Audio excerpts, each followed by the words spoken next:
আল্লাহর দেয়া শ্রেষ্ঠ হাদিয়া যৌবনকাল, যেই সময়ে যুবকরা আল্লাহ রাসূলের জন্য সবচেয়ে বেশি খিদমত করতে পারবে, সেই সময়টাকে আজকে অনেক যুবক আল্লাহ রাসূলকে দিচ্ছে না।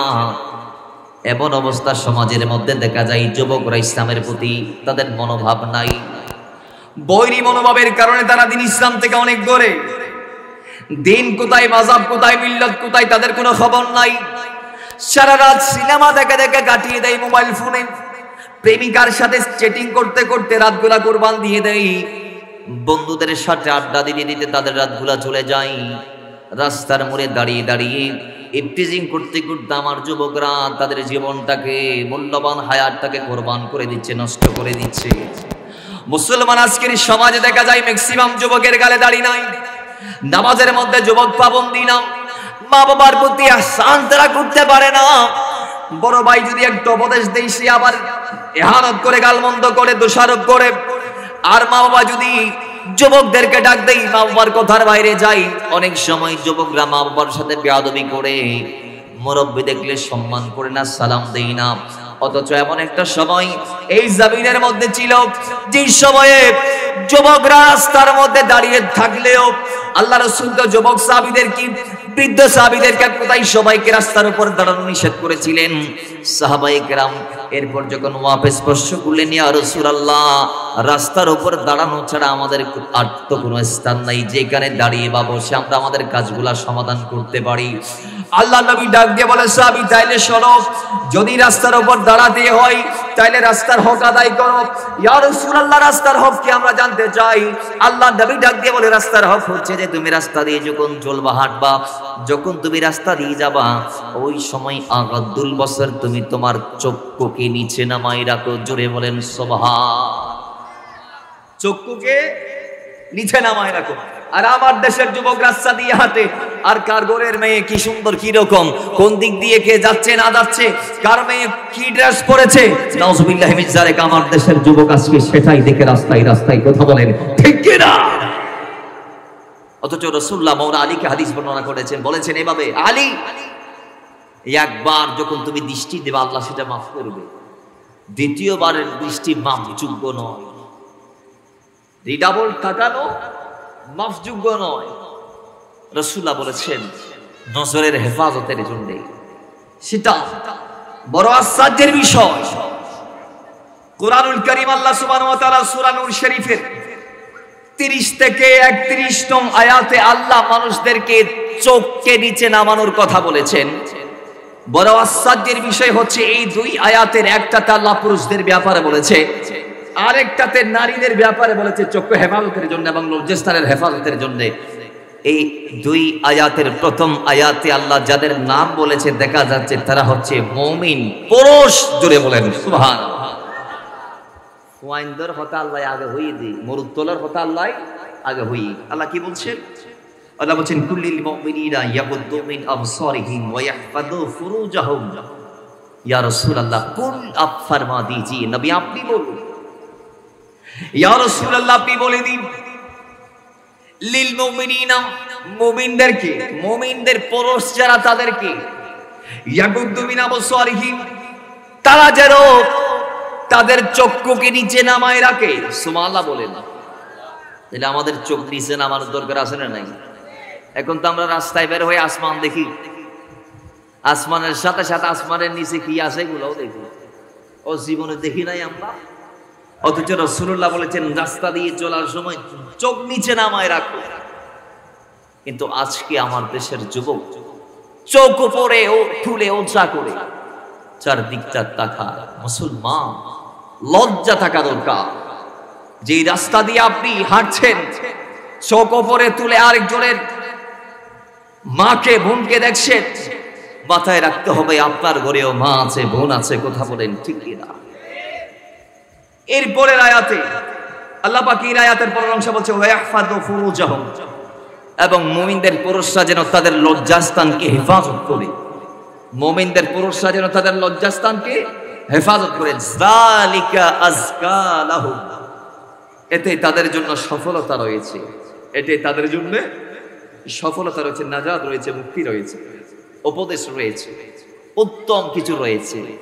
এরপরে আয়াত আল্লাহ বলছেন ওয়াকুল্লিল মুমিনাত, রাসূল আপনি এবার মুমিনদের নারী যারা আছে যাদেরকে মুমিনাত বলা হয়, যাদেরকে মুমিনাত বলা হয়, মুমিন মানে পুরুষ আর মুমিনাত মানে যারা মহিলা।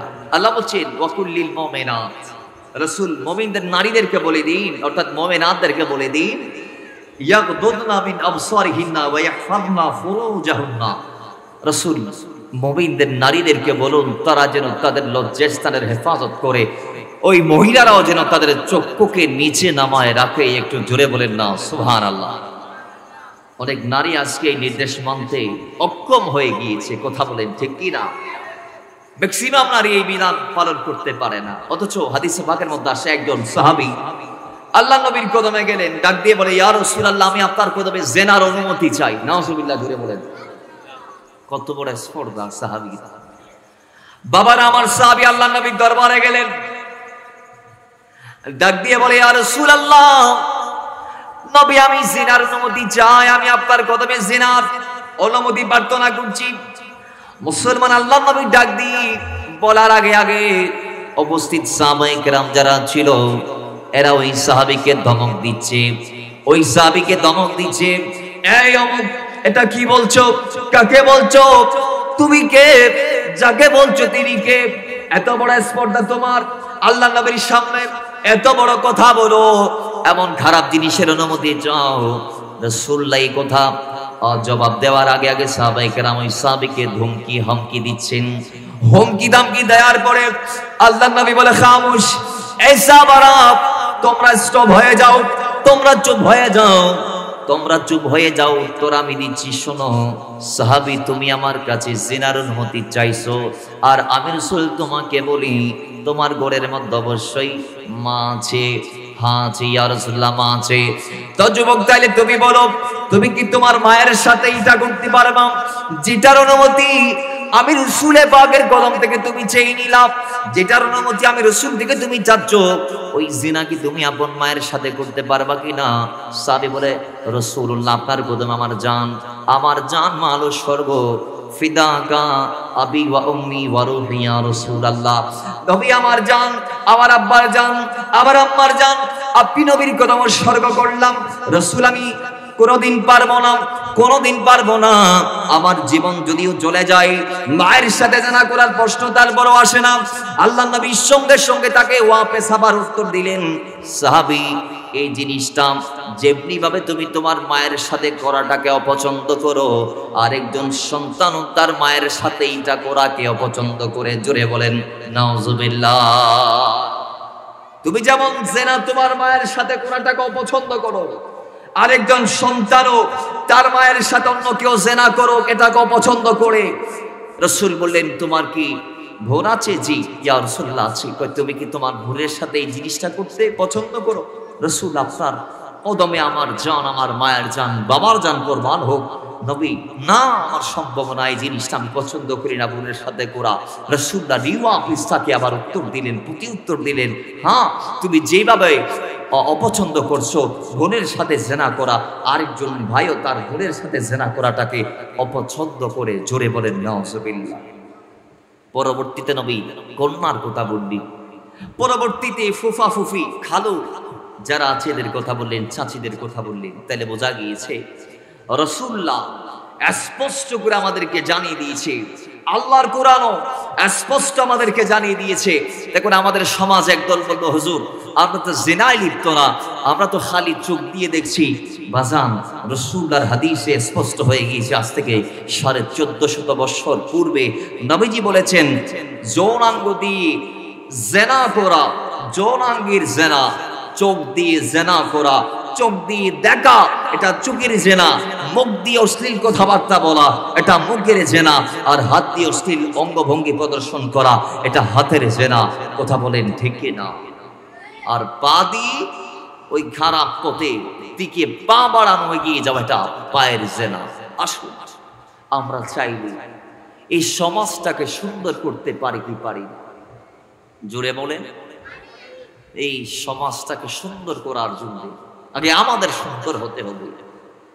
আমরা যদি সুন্দর হয়ে যাই, আমরা যদি সদিচ্ছা পোষণ করি, আমরা যদি আন্তরিকতার সাথে ইসলাম এর ভিতর প্রবেশ করি, ইসলামের বাণীগুলাকে যদি আমল করার চেষ্টা করি, তাহলে ইনশাআল্লাহ আপনি আর আমার পরিবর্তনের সাথে সাথে আমাদের ঘর পরিবার জাতি পরিবর্তিত হবে।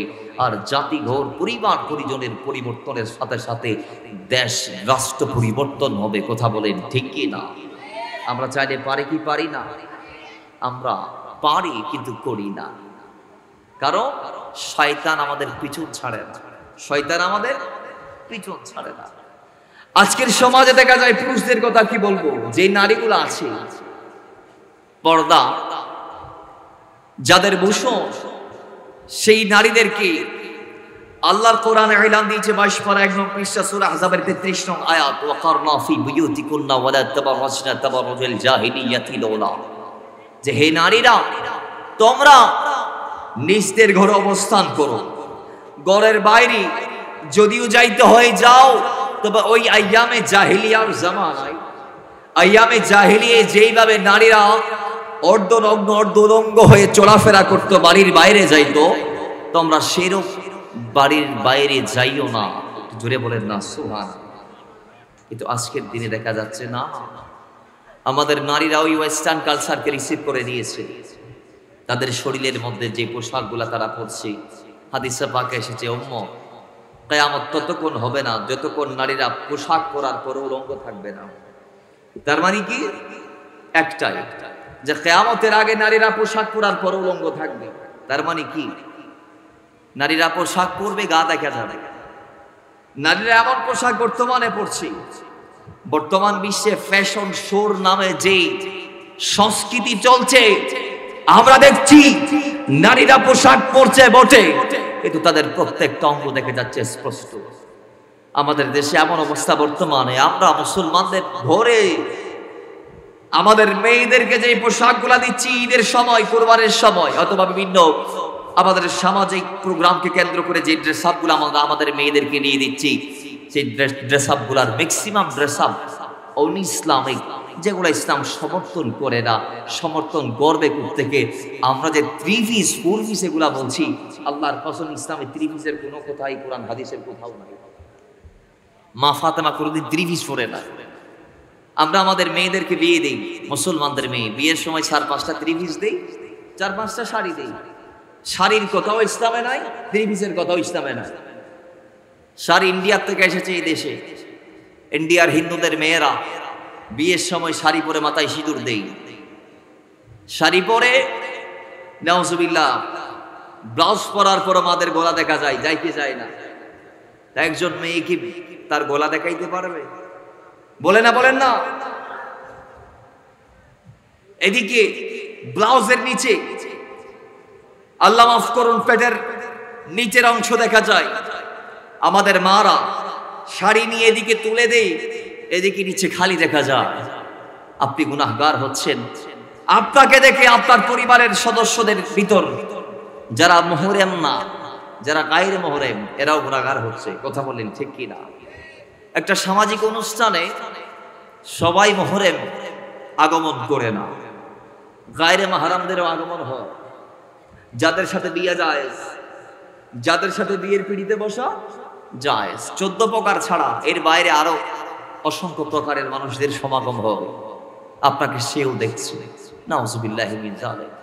আমাদের দেশে দেখা যায় নারীরা যখন বাড়ির বাইরে যায়, দামি দামি প্রসাধনী মুখের মধ্যে তারা মাখে, ইউজ করে, যেগুলা ম্যাক্সিমাম প্রসাধনীর মধ্যে অ্যালকোহল রয়েছে। আমাদের দেশে দেখা যায় নারীরা যখন বাড়ির বাইরে যায়, এমন দামি পাওয়ারফুল সেন্ট তারা ইউজ করে, এমন পারফিউম তারা লাগায় যে নারী যাওয়ার 2-3 ঘন্টা পর ওই জনপদে খুশবু এখনো লেগে আছে। কথা ঠিক কি না? কথা বলেন ঠিক কি না? হাদিসে পাকে এদেরকে লানত দেয়া হয়েছে।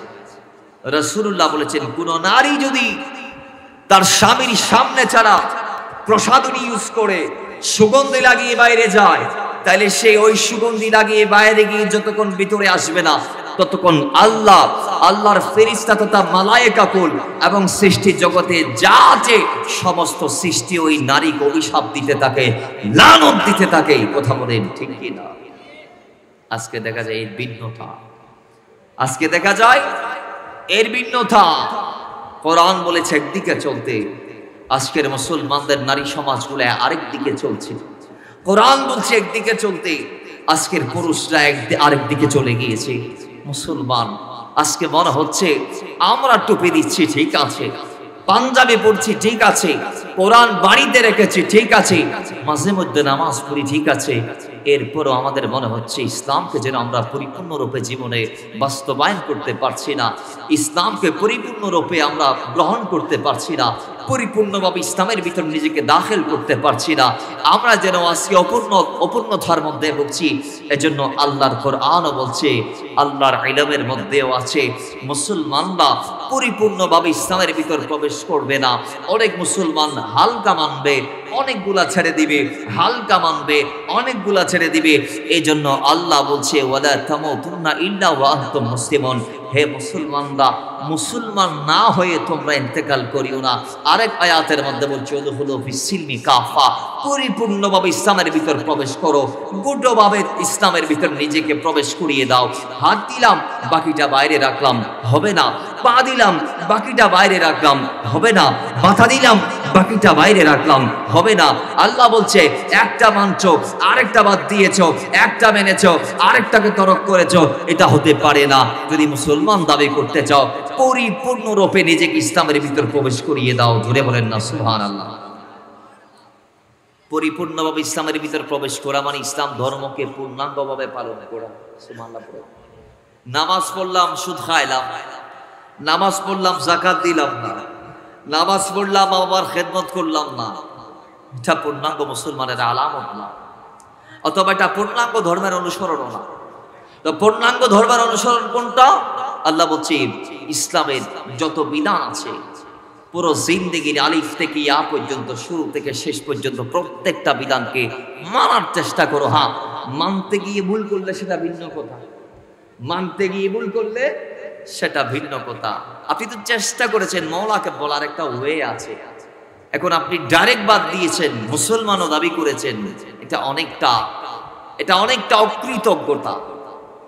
মানে আমি ইসলামের ভিতর আছি দাবি করলাম, কিন্তু ইসলামের কোনোটাই মানলাম না, এটা হতে পারে না। আল্লাহ আমাদের ইসলাম মানার তৌফিক দান করুন, আমিন পড়ে। আরো জোরে বলেন আমিন, মহব্বতে পড়েন আমিন। বাবারা আমার, ভাইরা, আল্লাহ সুবহানাহু ওয়া তাআলা এই এক জায়গায় নয়, দুই জায়গায় নয়, বারংবার নারী পুরুষদেরকে পর্দার বিধান সম্পর্কে সচেতন করে দিয়েছে।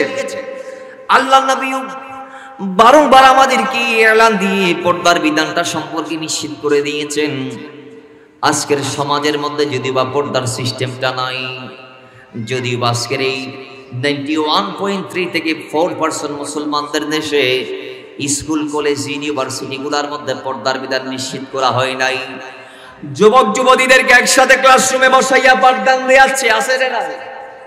তারা মুসলমানের মেয়ে, একসাথে একই বেঞ্চে নারী আর পুরুষ বসে ক্লাস করে। আচ্ছা বলুন, নারী আর পুরুষ যদি একসাথে আল্লাহর ঘরে গিয়ে নামাজ পড়া জায়েজ না হয়, তাহলে নারী আর পুরুষ কি একসাথে বসে ক্লাস করা জায়েজ?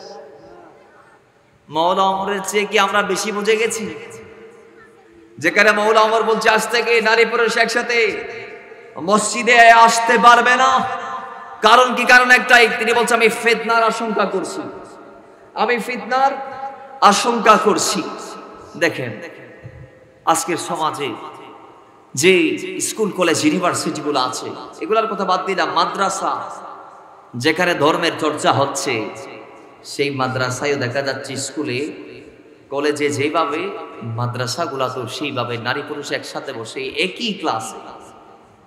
মাদ্রাসায় অন্তত এইটা করা হয় যে নারীরা এক পাশে, পুরুষরা আরেক পাশে, কিন্তু একজন আরেকজনের দিকে দৃষ্টি দিচ্ছে, একজন আরেকজনকে নজর দিচ্ছে, একজন আরেকজনের দিকে তাকাচ্ছে, কথা বলছে, আবার বন্ধুত্ব করতেছে। আসলে না ওমা, ক্লাস ছুটির পরে বন্ধু বান্ধবীরা নিয়ে ফুচকার দোকানে যাচ্ছে, নাউজুবিল্লাহি মিন যালিক। রাতের 1টা বাজে বন্ধুর সাথে সেটিং করে, আসলে নাই।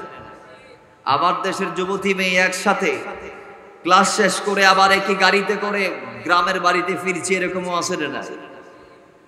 বাবা যদি জিজ্ঞেস করে অমুককে, কয় এটা আমার বন্ধু। কই কালকে আরেকটা দেখলাম তোমার সাথে গাড়ি নিয়ে আসছে, সেটাকে কই এটাও আমার বন্ধু। আল্লাহর কসম, আল্লাহর কসম, আল্লাহর কসম তাগিদ দিয়ে বলছি, কোন নারী তার স্বামীকে ছাড়া বিয়ের আগে কোন পুরুষকে সে বন্ধুরূপে গ্রহণ করতে পারে না। বিয়ের পরে একজন তার বন্ধু হিসেবে থাকবে, তিনি তার স্বামী। কথা বলেন ঠিক কিনা? বিয়ের আগে তার জন্য বন্ধুত্ব হারাম। বিয়ের আগে তার জন্য, নারীদের জন্য যেভাবে হারাম, পুরুষদের জন্য সেইভাবে। কাকে বন্ধু বানানো? নারীদেরকে। এবার আমাদের যুবকদের বান্ধবী আছে ম্যাক্সিমাম 20-25টা, আছে না নাই? ওই ফেসবুক একটা আছে না, ফেসবুকের মধ্যে কি মেসেঞ্জারে ওই আগে ফ্রেন্ড রিকোয়েস্ট পাঠাবে, এরপরে হাই হ্যালো আসসালামু আলাইকুম, প্রথমে আফু ডাকবে, এরপরে যা যা দরকার যা করার আমার যে দেশের যুবকরা যেটাই করে আর কি। তাহলে সেখান থেকে টুকটাক বলতে বলতে বলতে বলতে একটু গভীর ডিপে গেল, সেখান থেকে বন্ধুত্ব, বাস সেখান থেকে যা হওয়ার। তাহলে সমাজ আজকে ধ্বংসের পথে। কথা বলেন ঠিক না? 20 বছর আগে ফেসবুকও ছিল না, এই ধ্বংসলীলাও ছিল না। 20 বছর আগে এত ডিভোর্সও ছিল না, এত দেনমোহর কামিন নামাও ছিল না। আজকের সমাজে বিয়েতে এত কঠিন হয়ে গিয়েছে, 1 কোটি টাকা 1.5 কোটি টাকা পর্যন্ত কামিন বসা। কিন্তু বিয়ের 1 কোটি টাকা কামিনের পরেও 3 মাস টিকে না সংসার। আছে রে নাই? যে যার জায়গা থেকে 2 নাম্বারই করছে, স্বামী বউরে ঠকায়, বউ স্বামীরে ঠকায়। এদের বিয়ের পরে 4টার সাথে রিলেশন, ওই উইটের আবার বিয়ের পরে 4টার সাথে ঈদে তো রিলেশন আছে। জামাই গেছে ডিউটিতে, এইটা আবার ওভার ডিউটি করতেছে। আছে না নাই? আমার কথাগুলো আপনাদের গায়ের ভিতরে প্রবেশ করতেছে আমি জানি, কিন্তু এগুলা সত্য। অনেকেই যারা এগুলোর সাথে জড়িত আছেন এদের গায়ে লাগবে। আবার ভাই আমি যদি নামাজের কথা বলি তাহলে বেনামাজের গায়ে লাগতে হবে, নাহলে আমি আর কি নামাজের কথা বললাম? আমি যখন পরকীয়ার কথা বলবো, পর্দার কথা বলবো, তখন যিনি এগুলা বিরুদ্ধে তার গায়ে লাগতে হবে, নাহলে আমি আর কি পরকীয়ার কথা বললাম? সমাজ এগুলো আছে রে নাই? আমি কি বানায় বানায় বলতেছি? এগুলা চলে কি চলে না? তাহলে মুসলমান কি এগুলা করতে পারে? বলেন বলেন, এগুলা কি মুসলমান করতে পারে? যদি বলেন না হুজুর আমাদের এগুলো করা লাগবে, তাহলে মিলাদুন নবী করে কোনো লাভ নাই। রাসূলুল্লাহর মিলাদ হয়েছে, এগুলা বন্ধের জন্য আল্লাহর নবী জমিনে কলম দিয়েছে। যুবকদেরকে দ্বীনমুখী করার জন্য আল্লাহর নবী জমিনে কলম দিয়েছে। মিলাদুন নবী হয়েছে পর্দার বিধান নিশ্চিত করার জন্য। কথা বলেন ঠিক কিনা? আল্লাহু আকবার, ইয়া রাসূলুল্লাহ। কিন্তু আজকের সমাজ দেখা যায় গীবতের কথা বলতে বলা হয়েছে। গীবত রাস্তায় রাস্তায় আছে না নাই? সাইয়ের দোকান আছে না নাই? অলিয়ে গলিয়ে আছে না নাই? ঘরের বারান্দায় আছে না নাই? উঠানে উঠানে গীবতের চর্চা হয় কি হয় না?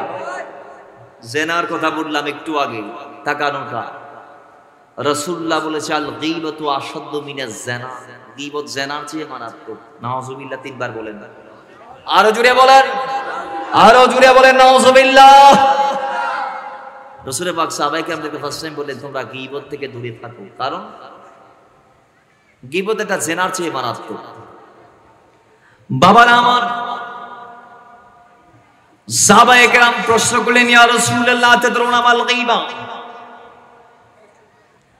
নবীজি বললেন আতাদরুনা মাল গীবা। উত্তরে সাহাবায়ে কেরাম বললেন রাসূল গীবত কি? আপনি যে আমাদেরকে গীবত থেকে দূরে থাকতে বললেন, গীবত কি আমরা জানতে চাই। নবীজি এক কথায় উত্তরে এভাবে বললেন, গীবত হচ্ছে তোমার ভাইয়ের ওই জিনিসটার চর্চা করা, যে জিনিসটা তার অনুপস্থিতিতেও তার ওই স্বভাব সম্পর্কে বলা, যেই স্বভাবের কথাটা সে সরাসরি শুনলে কষ্ট পাবে। তার মানে তোমার ভাইয়ের সেই আমলের চর্চা করা, তোমার ভাইয়ের সেই কাজের চর্চা করা বা রিপিট করা, যেই কাজটা তোমার ভাই করে সেটা তার ভিতর আছে, কিন্তু সেটা তার সামনাসামনি বললে সে কষ্ট পাবে। সেই ধরনের তার যে হ্যাবিটগুলো আছে, সেই তার হ্যাবিটগুলোর চর্চা যদি তোমরা পেছনে করো, এটার নাম গীবত। তো সাহাবায়ে কেরাম বলছেন ইয়া রাসূলুল্লাহ, আমরা আমার ভাইয়ের ওই রকম জিনিসের চর্চা যদি করি যেটা তার ভিতরে আছে, অথবা সেটা উনি আসলেই করে, এটা মিথ্যা না, আমরা সত্য সত্যই বলেছি অমুক চুরি করেছে, হ্যাঁ অমুক গতকাল চুরি করেছে, এখন চুরি করেছে তার সামনে বললে সে কষ্ট পাবে, তো পশ্চাতে সেটা বলার নাম যদি গীবত হয়, তো রাসূলুল্লাহ আমরা জানতে চাই, তো সে যদি সত্য সত্য চুরি করে থাকে তাহলে কি আমরা সেটা বুঝতে পারবো না? সেটাও কি গীবত হয়ে যাবে? আল্লাহর নবী বলে হ্যাঁ, যদি সেটা সে করে থাকে তাহলে সেটা তার পশ্চাতে বলা, তার অনুপস্থিতিতে বলা গীবত হবে। আর যদি সে আদৌ যেটা বলেছো সেটা না করে থাকে তাহলে সেটা তুহমত হয়ে যাবে। জোরে বলে নাউজুবিল্লাহ। যাদের ব্যাপারে কোরআনে বলেছেন ওয়াইলুন, ধ্বংস তাদের জন্য, ওয়াইলুন লিকুল্লি হুমাযাতিল লুমাযা, যারা অগ্রে পশ্চাতে গীবত করে, আল্লাহ বলেছেন তারা ধ্বংস হোক, তারা ধ্বংস হোক। এখন আল্লাহ নবী এখানে গীবতকে জিনার চেয়ে মারাত্মক বলেছে। সাহাবায়ে কেরাম এবার রিপিট আবার বলছে, ইয়া রাসূলুল্লাহ, গীবত জিনার চেয়ে মারাত্মক, এটা কেমনে সম্ভব? জিনা যার ব্যাপারে এত বড় বড় ভয়ানক ভয়াবহ শাস্তি সূরা নূর শরীফের মধ্যে আল্লাহ পাক এলান দিয়েছে, এই জিনার চেয়ে গীবত মারাত্মক। বাবার আমার নবীজি বলে হ্যাঁ। কারণ কি?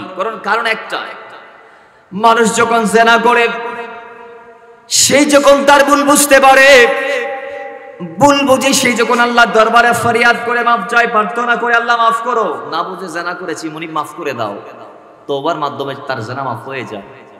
কিন্তু বাবা গীবত করার পর যদি আল্লাহর দরবারে সিজদা মারি মারি কপাল দাগ করিও যদি মাফ চান, আল্লাহ বলে আমি মাফ করবো না। কারণ গীবত এটা আল্লাহর হক না, গীবত এটা আল্লাহর হক না, এটা যার করেছেন হাদিসে পাক এসেছে তার থেকে মাফ নিতে হবে। তো সাহাবায়ে কেরাম বলেন, ইয়া রাসূলুল্লাহ, সে যদি ইন্তেকাল করে, যার গীবত করেছি সে যদি মারা যায় তাহলে কি হবে?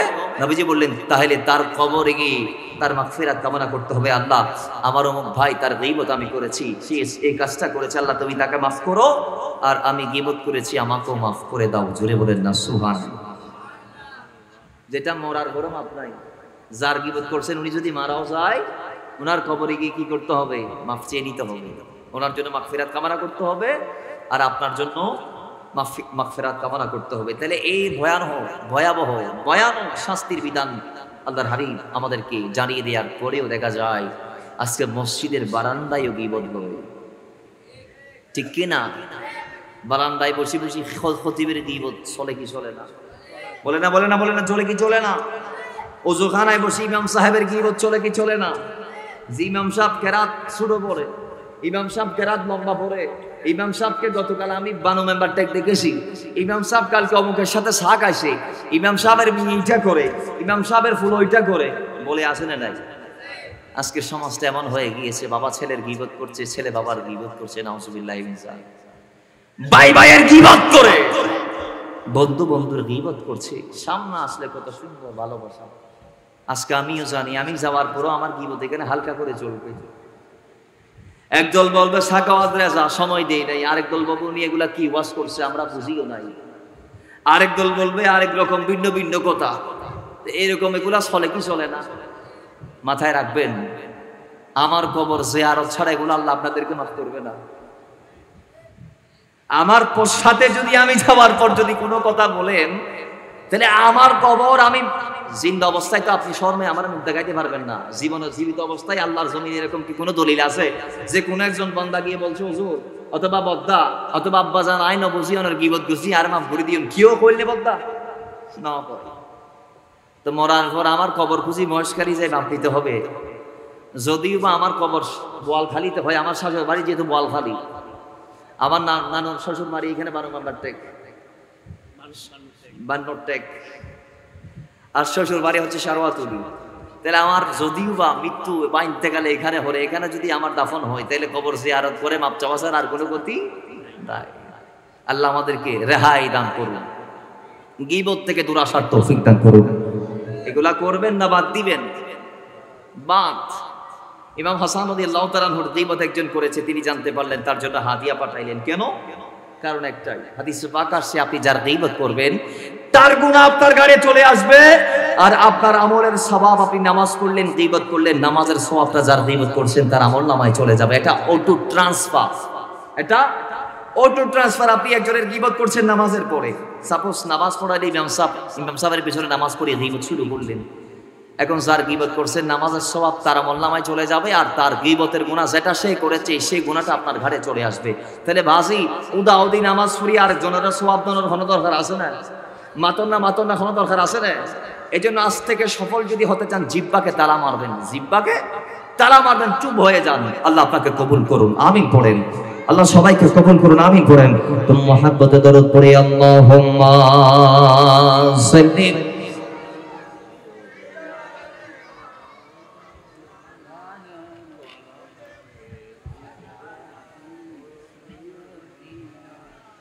মুহাব্বতে দরুদ পাক পড়ি, আল্লাহুম্মা সাল্লি মাওলানা মুহাম্মদ ওয়া আলা আলি সাইয়্যিদিনা कि वो जिसके लिए महफिल कौनैन सजी है, फिरदौस बरी जिसके वसीले से बनी है, वो हाशिमी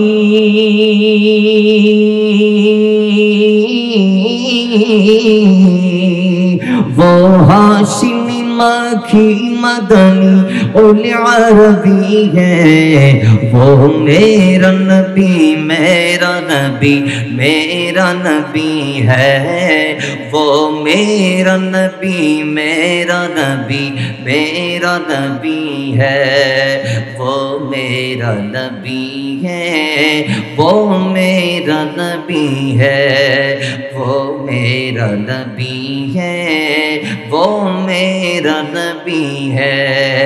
अहमद है मोहम्मद है वही खत्म रसूल है, मखदूम मुरब्बी है वही फाली कुल है, उस पर ही नजर उस पर ही नजर सारे ज़माने की लगी है, वो मेरा नबी मेरा नबी मेरा नबी है, वो मेरा नबी मेरा नबी मेरा नबी है, वो मेरा नबी है, वो मेरा नबी है, वो मेरा नबी है, वो मेरा नबी है। अल्लाहुम्मा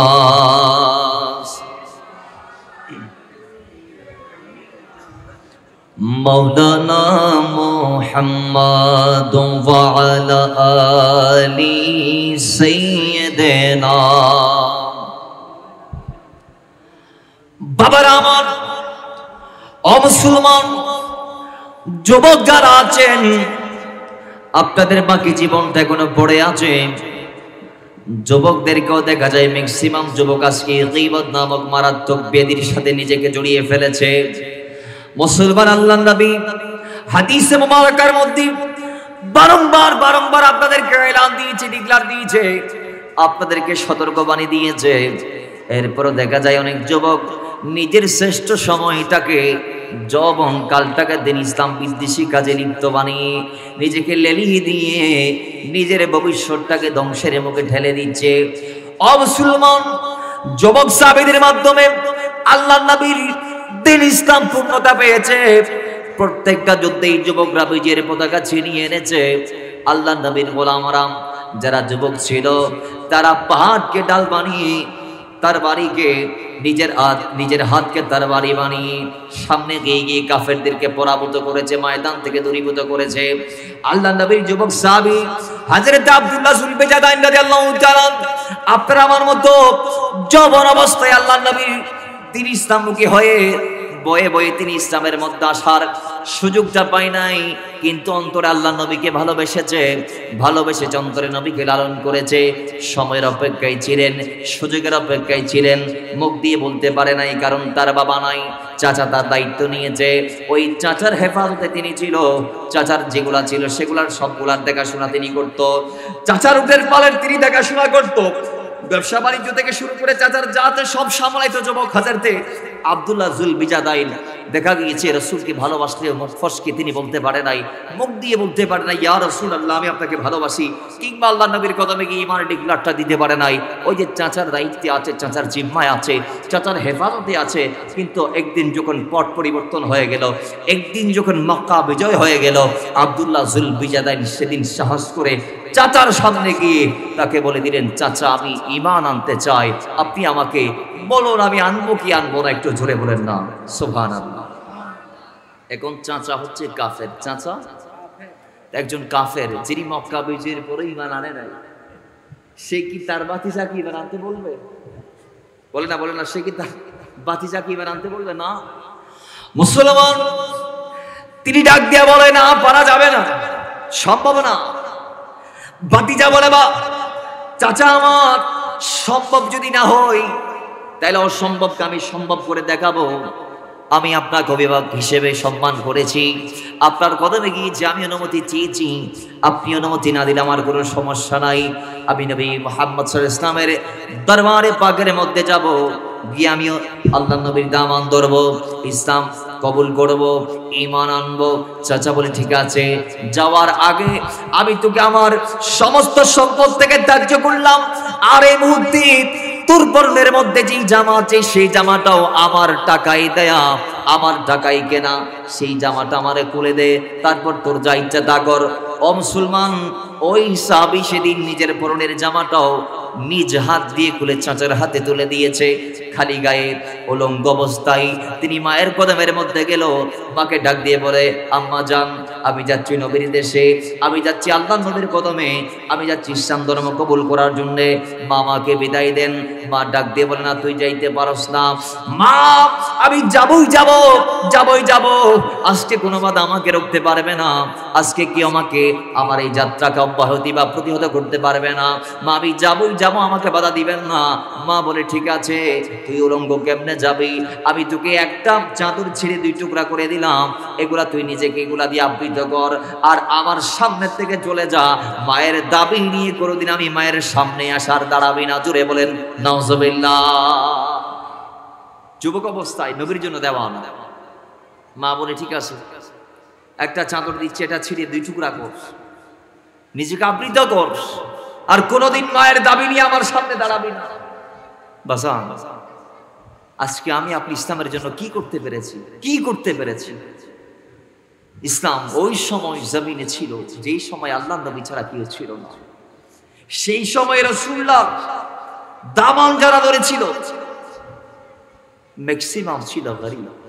পরবর্তীতে বুঝতে পেরে ধনীরাও এসেছে আরো বেশি, কিন্তু সেই সময় ধনীরা আসলে ইসলাম পালন করে এমন দোষ করছিল যে তারা প্রকাশ্য বলতেও পারে না আমি মুসলমান হয়েছি কিংবা নবীর দামান ধরেছি, বললে তাদের উপর আঘাত এসেছে। কথা বলেন ঠিক কিনা?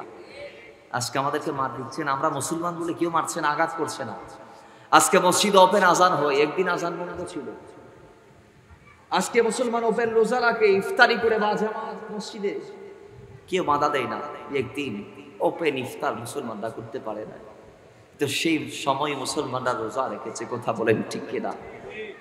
একদিন যখন উন্মুক্ত প্লেসে নামাজ পড়া নিষিদ্ধ ছিল, সেই সময় সাহাবায়ে কেরাম নামাজ আদায় করেছে। সুবহানাল্লাহ, জুড়ে বলেন।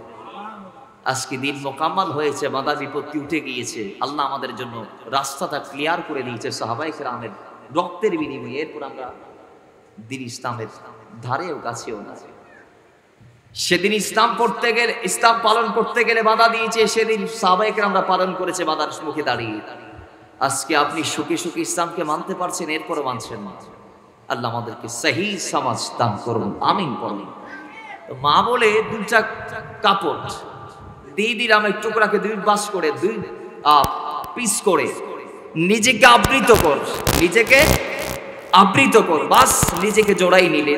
দুইটা কদমে গিয়ে চোখের ফোঁটাগুলা ফেলে দিয়ে দিয়ে বলে, ইয়া রাসূলুল্লাহ, ওগো আল্লাহর নবী, আমি এই অবস্থার ফেস করে সম্মুখীন হয়ে আপনি নবীর দামান পর্যন্ত চলে এসেছি গো নবী, আপনি আমাকে জায়গা দেন, আমি ঈমান টানতে চাই। একটু জোরে বলেন না সুবহানাল্লাহ। বাবারা আমার, আল্লাহর নবী তাকে কবুল করলেন, নবীজি তাকে কালমার তালকিন দিলেন, ঈমানদার তিনি হয়ে গেলেন। এরপরে তিনি নিজেকে ইসলামের ভিতরে এমন ভাবে দাখিল করালেন আল্লাহ নবীর কদম থেকে তিনি কোরআন তেলাওয়াত শেখার জন্য পাগল পাগল হয়ে গেলেন। এক পর্যায়ে দেখা যায় একদিন মওলা ওমর আল্লাহ নবীর দরবারে অভিযোগ করে বসলেন এইভাবে যে ইয়া রাসূলুল্লাহ, আসহাবে সুফা যারা আছে বারান্দায় ৭০ জন, এদের ভিতরে একজন আব্দুল্লাহ জুলবিজাদাই, যার নাম আপনি নবীর কদমে আসার আগে আব্দুল উজ্জা ছিল। আপনি নবী তাকে আব্দুল্লাহ জুলবিজাদাই বলে নাম দিয়েছেন, দুই কম্বলওয়ালা বলে নাম দিয়েছেন। সেই আব্দুল্লাহ জুলবিজাদাই এত চিৎকার মেরে মেরে কোরআন তেলাওয়াত করে মসজিদ নববীর বারান্দায়, যার তেলাওয়াতের কারণে মুসল্লিরা ভালোমতো নামাজ পড়তে পারে না। এত উঁচু আওয়াজে সে কোরআন তেলাওয়াত করে মসজিদ নববীর বারান্দায় আব্দুল্লাহ জুলবিজাদাই এখন যুবক সাহাবী, কি যুবক বলেন না, যুবক সাহাবী। ইয়া রাসূলুল্লাহ, তার কারণে আমাদের নামাজে ব্যাঘাত ঘটে।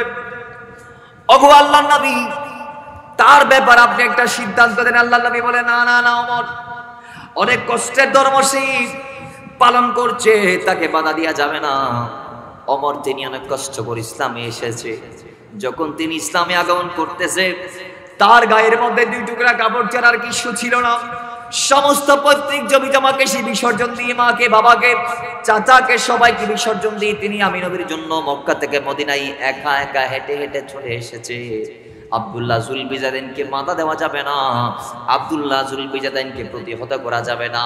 তার যেভাবে ইচ্ছা সে কোরআন তেলাওয়াত করো, তাকে কোনো কেউ বাধা দিবা না। জুড়ে বলেন না সুবহানাল্লাহ।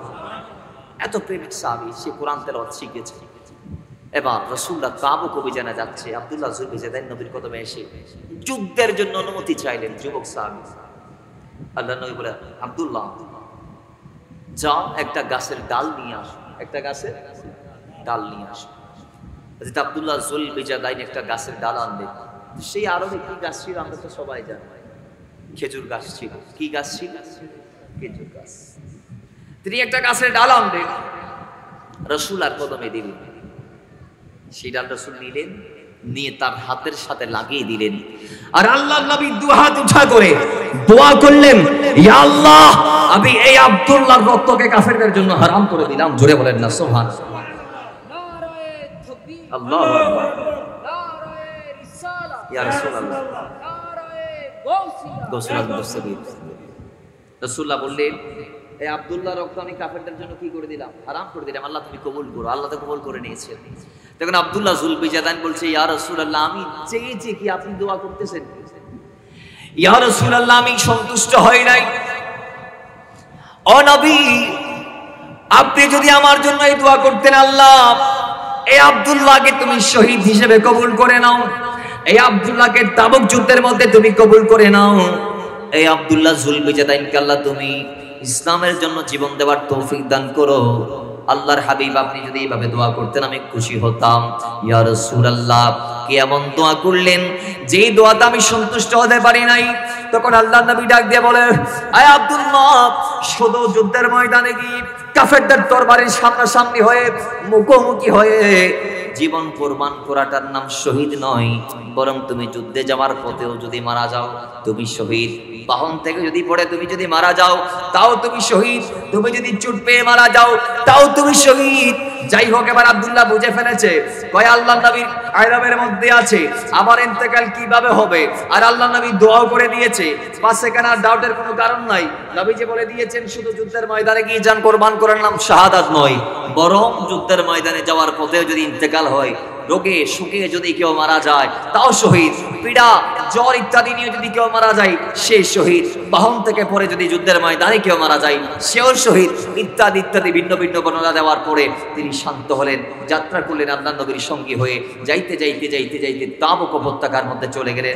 সেখানে যাওয়ার পরে তাবুক যুদ্ধের আগের দিন রাতে আল্লাহর নবীর এই সাহাবী হযরত আব্দুল্লাহ জুলবিজাদাইনের শরীর এমন উত্তপ্ত হয়ে গিয়েছে, এমন প্রখর জ্বর তার শরীরে এসেছে, সেই রাতে তিনি ইন্তেকাল করলেন। তিনি যখন ইন্তেকাল করলেন, ইন্না লিল্লাহি ওয়া ইন্না ইলাইহি রাজিউন, তখন আল্লাহর নবী সাহাবায়ে কেরামদেরকে ডাক দিলেন, তাকে গোসল করালেন, কাফন পরালেন।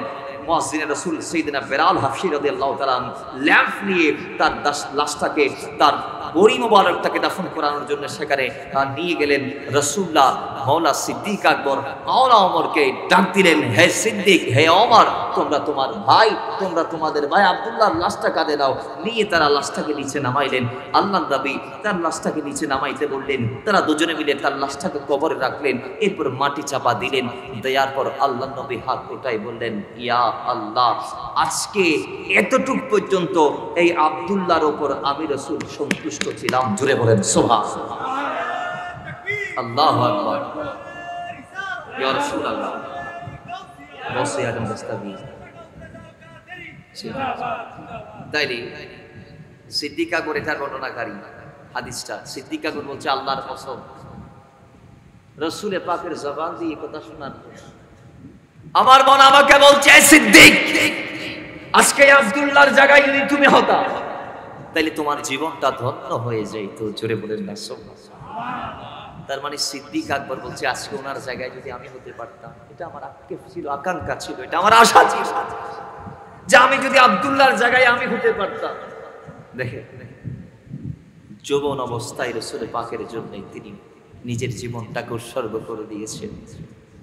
হযরতে আব্দুল্লাহ জুলফিজারাই নয়, যুবক অসংখ্য এরকম অনেক সাহাবী ছিল যারা যৌবন অবস্থায় রাসূল পাকের দ্বীন পাহারা দিয়ে তাদের জীবনকে তারা কোরবান করে দিয়েছে। কথা বলেন ঠিক কি না? যুবকদের কথা বাদ দিলাম,